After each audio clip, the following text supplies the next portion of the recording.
Kevin. Hi, I'm Randy. I'm Jim. I'm Denise. I'm Michelle. And I'm Amanda.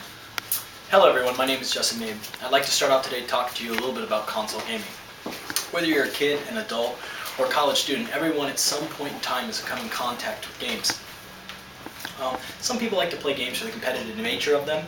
Some people like to have an escape after a long, hard day at work. According to the Washington Post, 4 out of 10 Americans play video games daily. Most of the people who play games probably know about Microsoft Xbox 360's console. This is considered the top dog as far as consoles are concerned, with its cutting-edge graphics, its abundance of games, and its online multiplayer system, Xbox Live. The Microsoft Xbox 360 has one big flaw, and that it has a high console failure rate. I worked at CompUSA for about a year as a technician, and during that time I used to see the people come in quite frequently with broken Xbox 360 consoles, and I felt really horribly for them. During that time I probably serviced close to 100 Xbox 360 consoles to Microsoft for warranty service. So I'm really familiar with all of their problems. For some Xbox 360 users though, I will have a little magic trick that might apply to you that can save you some time and money. The towel trick allows someone to continue playing their broken Xbox 360 after just a few simple steps. Before jumping into the towel trick, I would like to talk to you a little bit about background information on the Xbox 360. As everyone knows, Microsoft and Sony Corp have been in a long battle for who has the best console. Microsoft wanted to get a jump start this time on Sony because last time it was falling a little short of the competition, so they decided to push development on the Xbox 360. Doing this resulted in a very flawed console design. IGN.com stated that SquareTrade did a report on 1,040 Xboxes that went out to consumers. 102 roughly of those consoles, 171 of those resulted in a 3-ring failure on the Microsoft Xbox. So basically what Microsoft did was to get a jump start ahead of Sony, and they accomplished that and staggered them a little bit. But as a result, they had a really flawed console design. The number one problem with the Microsoft Xbox 360 is it has a 3-ring failure, sometimes commonly called as the 3 rings of death. The console's 3 rings appear here on the power button, 1, 2, and 3. This console's not powered on, but you get the idea of where the rings show up. When this happens, your Xbox 360 is completely immobile. It will not do anything, it won't read discs, and it will not play. The reason for this is there's no airflow in the Xbox 360. There's nowhere for the heat to dissipate from the 360, therefore increasing temperatures inside the console. Microsoft also used cold solder, or a lead-free solder, a very cheap solder to solder the GPU and CPU onto the main board. So together, the high temperatures and the poor solder, the temperature cracks the solder of the GPU and the CPU, causing the chips to fall off the main board. This is the direct result of the 3 rings of death.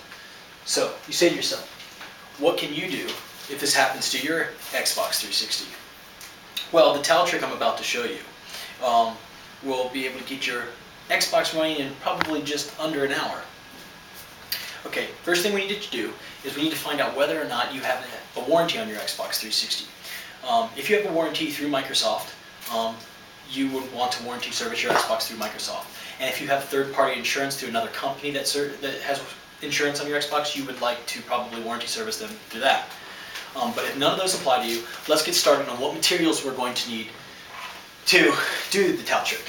So first off, we're going to need an Xbox 360 console, which I have one right here that isn't powered on and does not have a 3-ring failure, but I'm going to show you the process of how to do this. Also, we're going to need 2 towels, large beach towels, really thick and long. And let's get started. First things first, we're going to power the Xbox 360 on by hitting the power button on a flat surface away from everything else. We'll turn the power on, and now that 360 is powered on, we're going to grab our first beach towel, and we're going to have it as long as we can, folded once. So we're going to go quickly here. Let me go ahead and fold this. We're going to fold this towel, and we're going to put it directly underneath the Xbox 360, mind you, while it still is running. Once it's placed in there, we're going to take the towel and we're going to cover up all spots for heat to dissipate from the 360. So we're going to fold this up a couple times here. And now that it's covered really well, we're going to get our second towel. Now we have our second towel. It doesn't matter how many times you fold it, as long as you cover the Xbox 360, just for good measure to make sure that there's no air escaping so heat can dissipate. So I'm just going to cover this up here, kind of, just tuck it in a little bit. Now that it's covered and it's still running, mind you, we're going to allow this to heat up for 15 to 20 minutes so the solder can get real nice and hot inside the Xbox 360. So after 15 or 20 minutes, we're going to come back and we're going to take off all the towels. Okay? But don't be alarmed. When you take off the towels, it's going to be extraordinarily hot to the touch. It will be so hot you could probably scramble eggs on the Xbox 360. You're going to lift it up, you're going to gently remove the towel, and just for purposes here, your console will have 2 lights instead of 3 blinking very fast. That indicates an overheated console. After you see those lights, you're going to power it down. Now this is really important. We do not want to move the Xbox 360 after it's been powered down. We want to get as much cooling as we can, so if you have any fans or air conditioning, you want to put that directly on the directly on the 360. Now, wait 20 to 30 minutes for the Xbox 360 to cool down, or at least you can touch it and it's very cool. At this point, you can basically power up your Xbox. There will be no red lights. The Xbox console will be fine, and you'll be able to enjoy all the games that you'd like to enjoy this holiday season. After explaining all about the background of the Xbox 360, everyone should be able to gather the materials and successfully perform the towel trick. A lot of people like to play the Xbox 360 but are left with very few options when the console breaks. The trick I have showed you will not only get you your Xbox up and running, but it will be easy enough that everyone in the room has the materials and can perform it on their own. Now, just remember all the steps, carefully perform them, and stay safe. Now that everyone has an Xbox 360 that is up and running, I hope everyone can have a great time enjoying their games. Thank you for your time.